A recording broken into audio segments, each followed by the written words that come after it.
이 부활을 부정한 사람들은 아예 그 부활에 대해서 부활에 있다 하면서 그 강조하고 있지만은 지금 오늘부터 이 부활을 믿기는 믿는데 그 부활이 어떻게 이루어지고 어떤 몸으로 오느냐, 거기에 대한 이제 질문에 대한 바울은 이렇게 설명을 하고 있어요. 여기 36절에서 41절 말씀 보면 첫째로 씨는 그 죽어야 살아난다 이렇게 일러주고 있죠. 36절 거기에 어리석은 자여 내가 뿌리는 씨가 죽지 않으면 살아나지 못하겠고 이렇게 나오죠. 씨는 뿌려서 죽어야 산다. 그러면 죽었는데 어떻게 살아나냐 하지만은 또 참 어리석다. 또 농사 짓고 농사 지을 때 모두 다 씨를 뿌리지 않느냐. 그러면 씨를 뿌려서 죽으면 그걸로 끝나느냐 아니지 않느냐. 다시 살아나지 않느냐 이거예요. 왜 그런 줄 아느냐. 생명이 있기 때문에 그런 것이다. 그러면서 씨 뿌리는 것에 그 한 이로 이 부활을 반드시 그렇게 되어진다. 두 번째, 이 처음에 씨를 뿌려서 알맹이로 뿌렸는데 그 형체로 나타난다. 이렇게 두 번째 설명을 하고 있어요. 그 우리 37절 보세요. 또 네가 뿌리는 것은 또란 말이 나오죠. 36절은 따로 설명이 씨가 뿌려져서 죽을 때 살아난다. 그래서 부활이 어떻게 오느냐? 죽으면 살아난 거야. 부활이라는 단어는 죽었을 때 살아났을 때 부활이라는 단어가 성립되지 그냥 안 죽고 살아난 거, 살고 있는 것은 부활이라는 단어가 성립이 되지 않잖아요. 마찬가지로 씨가 이미 뿌려졌다. 근데 다 썩어서 그 형체가 없다 이거예요. 그런데 똑같이 이 뿌리기 전에 열매, 그 열매를 맺지 않느냐 이렇게 이제 일러준 거예요. 두 번째는 또 하면서 네가 뿌리는 것은 장래의 형체를 뿌리는 것이 아니요 다만 밀이나 다른 것의 알맹이 뿐이로다. 알맹이를 뿌리죠. 씨 알맹이. 그 앞으로 이렇게 열매가 맺는다. 그 열매를 뿌리는 것이 열매 자체를 통째로 뿌리는 것이 아니다 이거예요. 예를 들어서 그 수박이면 수박을 다 관리해 가지고 이거 다시 심어야 된다 해서 막 수박 덩어리를 여기저기 뿌리고 다닌 건 아니잖아요. 그 속에 있는 씨를 뿌린다 이거죠. 씨를 뿌리는데 그 형체가 바로 그 이제 처음에 가졌던 형체가 나타난다. 마찬가지다. 씨 알맹이를 뿌렸다. 씨 알맹이. 그 수박은 이렇게 크지만은 거기에 수박 덩어리째 뿌린 것이 아니다. 거기에 속에 들어있는 씨를 뿌린 것이다. 그러니까 형체란 것은 몸이란 말이 원어로 보면 그리고 모양이나 생김새의 근본적인 바탕을 바로 형체라 이렇게 말해요.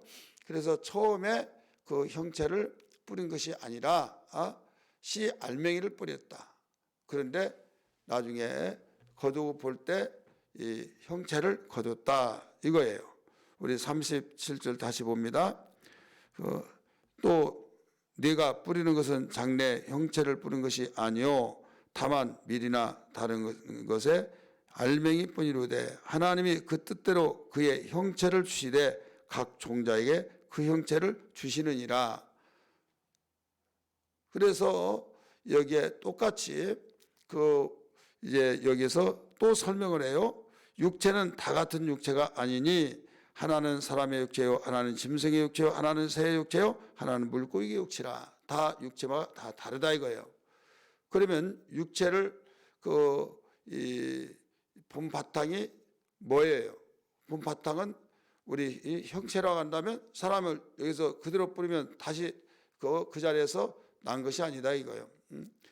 여기에서 우리 그 속에 생명이 있기 때문에 생명은 씨의 알맹이는 생명이잖아요. 근데 심지 않으면 썩지 않고 썩지 않으면 씨 알맹이 그대로 있는 거예요. 그러나 심어졌을 때 썩었는데 다시 우리 육체에 가지고 있는 형체가 그대로 나온다 이거죠. 그래서 이 육체로 말한다면 형체가 다 따로따로다. 사람의 형체, 또 짐승의 형체, 물고기의 형체, 여러 가지 형체들이 다 있는데 여기에 새 육체도 있고 여기에 하늘에 속한 형체도 마찬가지다. 하늘에 속한 형체도 있고 땅에 속한 형체도 있으나 땅의 모양을 가지고 있는 것이 있고 하늘에 공중에 있는 일월성신 모든 해와 달과 별들의 모든 것들이 다 따로따로 모양이 다르잖아요. 그런 형체가 있는데 그 41절 보세요. 해의 영광이 다르고 땅의 영광이 다르며 별의 영광이 다르고 별과 별 사이의 영광도 다르다 하면서 무엇을 말하려고 하느냐? 42절 죽은 자의 부활도 그와 같으니 이렇게 나와요. 어떤 몸으로 오느냐? 이걸 지금 질문하고 있잖아요. 부활이 어떻게 오며 어떤 몸으로 바로 부활이 되느냐? 이렇게 말한 것을 지금까지 설명하다가 42절에 죽은 자의 부활도 그와 같으니 설명을 두 가지로 크게 했죠. 하나는 씨가 썩을 때 부활된다. 하나는 뿌리는 알맹이를 씨를 뿌렸지 처음 형체를 뿌리지 않았다. 그런데 그 형체가 나왔다. 이거예요.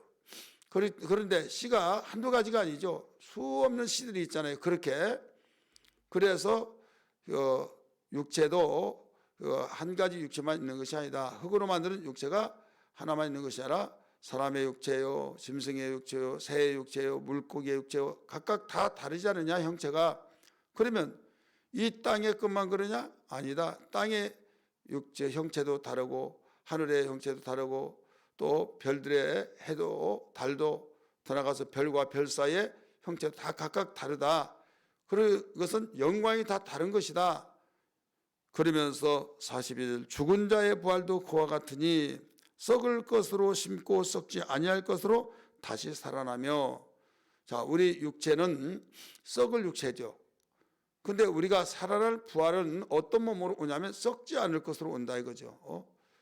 우리 육체는 분명히 모양은 그대로지만은 우리가 다시 부활된 육체가 모양은 똑같지만은 뭐가 다르냐?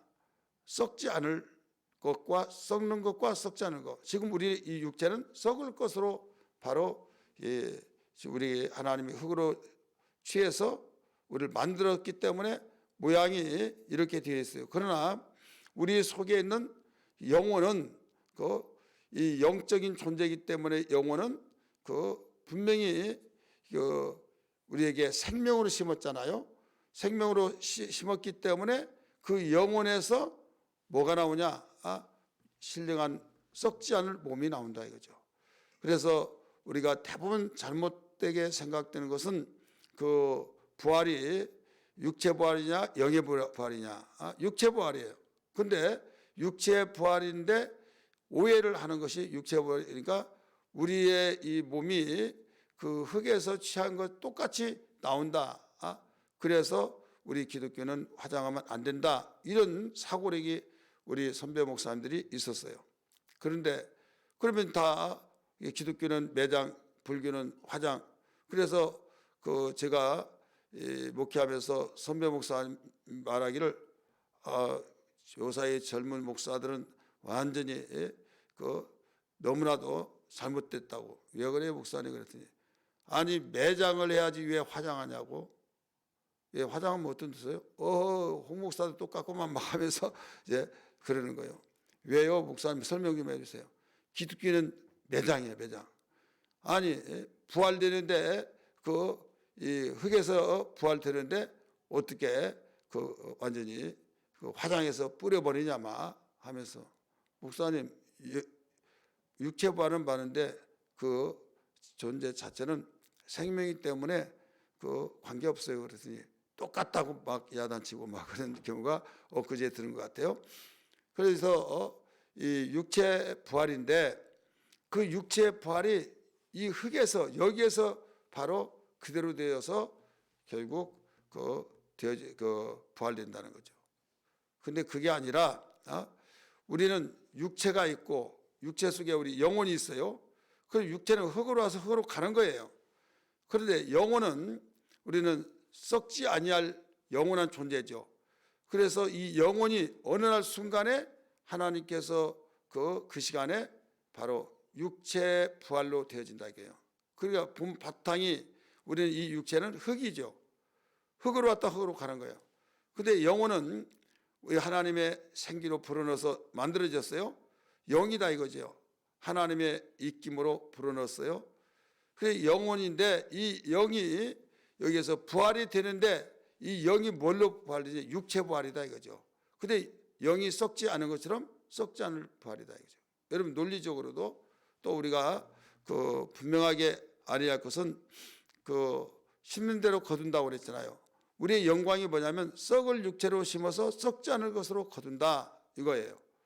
세상은 이걸 알지를 못해요. 비밀을 몰라요. 그런데 육체로 심어서 우리가 똑같이 썩을 것 심으면 제가 그래서 그런 질문을 해요. 그러면 당신들이 이 장애자로 지금 살았다. 그럼 장애자로 살았으면 육체의 흙에서 부활된다고 한다면 장애자로 태어나냐? 부활되냐? 그건 아니겠죠. 그러면 한 가지 또 물어보겠다고 그랬어요. 그러면 예수님이 부활되는데 육체 부활이냐 아니냐? 부활이 돼요. 그 못자국이 있냐 없냐?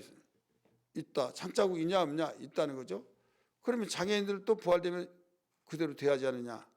아 그건 아니대요. 아니 무조건 아니다고 하지 말고 논리적으로 한번 이야기해보라. 이렇게 이야기하면요. 그건 아닌데 그럼 성경적으로 이야기해봐라. 부활 육체 부활이 아니냐 이거예요. 육체 부활. 맞다. 그러면 아니 영혼에서 부활된다며. 아니 육체 부활은 육체 부활인데 바로 어디에서 육체 부활이 되냐 이거죠. 어디에서. 여러분 우리 영혼에서 육체 부활이 된다 이거죠. 그래서 영혼은 썩지 않기 때문에 영혼은 변치 않기 때문에 그대로 되는 거예요. 예수님 육체하고 우리 육체의 다른 점이 거기에요. 예수님의 육체, 예수님이 그렇기 때문에 그 인자는 하늘로서 내려온 산떡이다. 요한복음 6장에 그렇게 나오죠. 그러면서 인자의 피와 살을 먹고 마신 자는 생명이 있고 이렇게 말해요. 인자의 피와 살을 먹고 마신 자가 생명이 있다. 인자의 그 살은 참된 양식이요 인자의 피는 참된 음료로다. 이렇게 말했잖아요. 내가 아버지로 인해 사는 것처럼 그 모든 너희들은 나로 인하여 살 것이다. 이렇게 말씀했기 때문에 지금 예수님이 그런 설교를 하니까 너무 어렵다. 이 말을 누가 들으냐? 적어도 적은데 우리가 식인종이길래 그를 포를 떠서 먹고 피를 쪽쪽 빨아 먹냐 막 하면서 저 미치지 않느냐? 귀신이 들어서 그렇다 막 별의별 말 다 해서 다 도망갔어요. 그 많은 사람들이. 그럴 때 너희들도 가려느냐? 12지자에게 말했죠. 예수님 분명히 말합니다. 내가 진실로 너희들에게 말한다. 내가 이전 있었던 곳으로 올라간 것을 두 눈으로 똑똑히 볼 것 같으면 그때는 어떻게 말하겠느냐? 어떻게 말하겠느냐? 하면서 예수님이 요한복음 6장 63절에 결론적으로 말한 거예요. 내가 너에게 이런 말은 영이요 생명이니 이렇게 말하죠. 육은 무익하니라. 육은 무익하다고 하면서 내가 너에게 이렇게 말했던 것은 영이다 이거죠. 예수님이 육체는 영이에요. 영에서 그 말씀이다 이게. 말씀은 말씀이 육신이 되어 이렇게 나왔잖아요. 우리는 흙에서 육신이 되어, 예수님은 말씀이 육신이 되어, 그래서 예수님은 창자국 못자국도 흔적이 없어지지 않고 그대로 남은 거예요. 우리는 영혼에서 그 하나님의 입에서 나온 영혼과 하나님의 입에서 나오는 말씀과 동격이에요. 믿으시길 바랍니다. 그래서 말씀이 육신이 된 것처럼 우리의 영혼이 바로 육체가 되어진데, 이 육체는 흙에서 육신이 된 것은 썩을 육체지만은 말씀의 육체가 되어지듯이 우리 영혼에서 육체가 된 건 썩지 않을 영원한 바로 우리 몸이다 이거죠. 영원한 썩지 않을 육체가 된다 이거죠. 그래서 이 육체는 불 속에 들어가도 타지를 않아요. 영은 타지 않잖아요.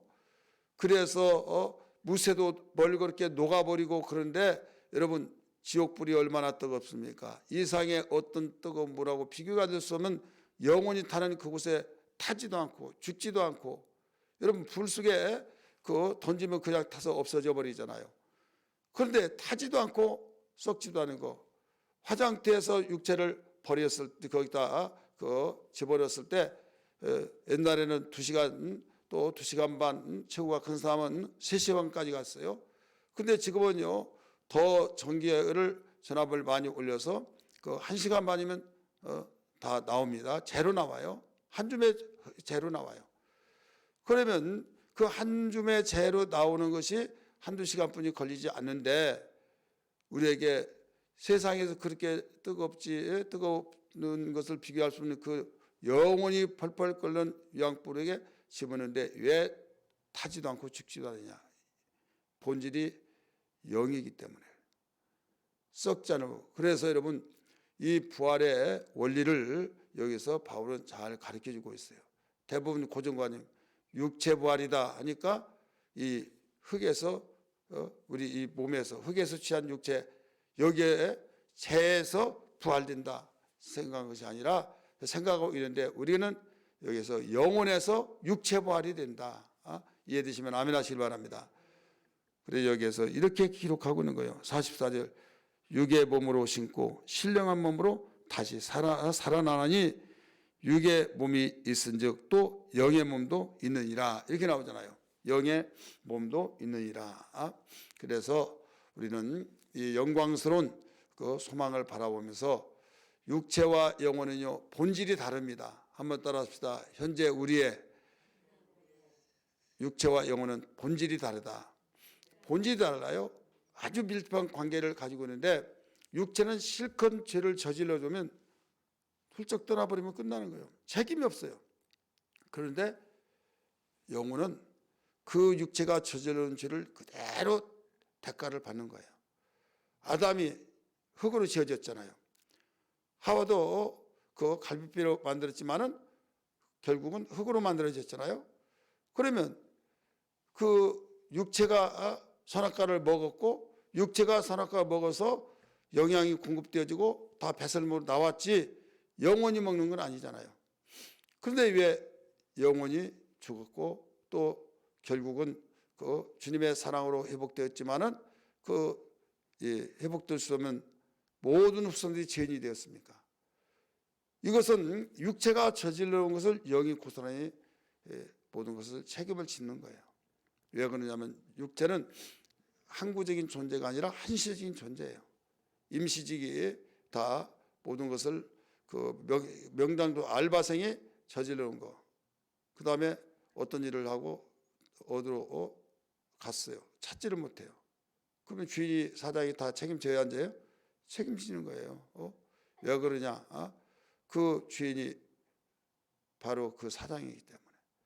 여러분 그래서 내 영혼아 했을 때는 내 속에 있는 영혼이니까 내 소유물로 된 것 같이 생각되지만은 나 영혼입니다. 나 영혼. 나란 존재의 가치는 영혼에 있는 거예요. 그러나 세상의 사람은 나란 존재가 어디에 있느냐? 육체에 있는 걸로 생각하고. 그래서 육체에 있는 걸로 생각해서 계속 하나님이 주신 대로 살아야 하는데 칼을 대고 여러 가지 돈을 투자하고 신경질적이라고 하면서 부모 원망하면서 나 이렇게 만들었으니까 돈 내놓으라고 하면서 계속 그러면 그것도 모르고 막 그냥 알았다 미안하다 내가 못생겨가지고 너까지 이거 물려주니 막 하면서 그러니까 한 번 두 번 해서 세상은 이쁜 사람을 원한다 해가지고 계속 고쳐서 내 얼굴을 찾아볼 수가 없죠. 여러분 신문 기사를 통해서 방송을 통해서 뉴스를 들어보신 분 있을까요? 아이를 낳는데요. 자기도 안 닮고 자기 부인도 안 닮고 도대체 누구 닮은지 모르겠어요. 너무 미운 거예요. 그래서 결국 의심이 되어서 유전자를 검사했어요. 그럼 맞아요. 그래서 결국은 물어봤어요. 왜 그러냐? 이게 나중에 앨범을 딱 뒤져보는데 자기 부인의 얼굴이 딴 얼굴이에요. 나중에 추궁을 했는데 성형을 당한 거죠. 그래서 성형하니까 성형을 했던 그 얼굴대로 나온 것이 아니라 옛날 얼굴로 나오는데 복사판이야. 그래가지고 이혼을 했는데 이혼 사유 되냐 안 되냐 속였다고 이혼 사유가 됐다. 이게 그 내용, 방송 내용이에요. 성형했으면 성형 이전의 상태로 아이가 나오지 성형대로 나온 것이 아니에요. 여러분, 우리는요 그 육체의 가치가 있다고 생각해서 거기에 투자하고 거기에 쏟고 거기에 올인하고 그런데요, 영혼의 때를 내서 살아야 될 줄 믿습니다. 그래서 내 영혼아, 그것은 언젠가는 나 영혼아 이럴 때 그 시간이 옵니다. 그래서 시편 기자는 내 영혼아 하다가 내 영혼아 곧 나 영혼아 이렇게 성경에 나오는 우리의 구절을 볼 수 있지 않습니까? 그러므로 오늘 이 시간에 기도할 때 하나님, 나에게 소망은 유일한 영광의 소망입니다. 이 부활은 썩을 육체로 심어서 썩지 않을 영광으로 거둔다는 걸 생각할 때 영혼을 위해서 살게 하여 주옵소서. 이런 기도 되기를 주의 이름으로 축원합니다. 할렐루야.